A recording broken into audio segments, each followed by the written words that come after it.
The largest iBuyers currently in the marketplace are Opendoor, Zillow Offers. Whoa. Hot off the press, huge news from Zillow. They are canceling their iBuyer program and laying off 25% of their employees. It all started in the middle of October when Zillow announced that they would be pausing their iBuyer campaign for the rest of 2021, citing that they have operational capacity constraints. What's more is that Zillow reported a massive net income loss of $328 million, mostly due to a $421 million net loss before taxes on their Zillow Offers program. The company reported $1.73 billion in total revenue, with 68% of the total coming from Zillow Offers, through which the company sold 3,036 homes in the third quarter. All right, so when I heard the news that Zillow was going to be pausing their iBuyer program, I was definitely curious, because Zillow was seemingly buying up as much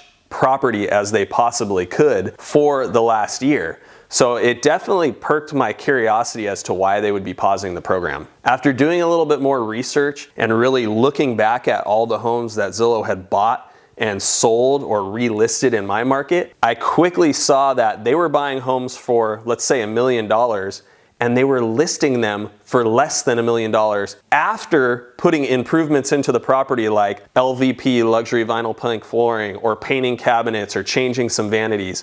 So they're actually buying these houses, putting a little bit of money into them, and listing them for less or selling them for less than they actually bought them for. And then just weeks later, Zillow's CEO announced that they'd be exiting the iBuyer program altogether, which really was kind of a shockwave through the industry, because Zillow had been raving and some customers had been raving about how just awesome the iBuyer program was. Rich Barton, Zillow's CEO, came out with a press release that said they were unable to accurately forecast the price of the homes that they were purchasing. You know what this makes me think of? Zestimate. If Zillow can't accurately forecast the price of the homes they're buying, how can their Zestimate be accurate? Zillow's CEO also added, and I'm going to paraphrase here, that because of the forecasting volatility, they need to take a step back from the iBuyer program and analyze the market as a whole before they were to re-enter. All right, so in short, Barton basically lamented over the fact that the iBuyer program was way too risky of a way for Zillow to make money off of their 220 million monthly users. And what he didn't address, and what's still curious in my mind, is that Zillow has either agreed to purchase or is under contract on 8,200 more homes. And based on the math, they stand to lose about 5 to 7% on each one of those purchases.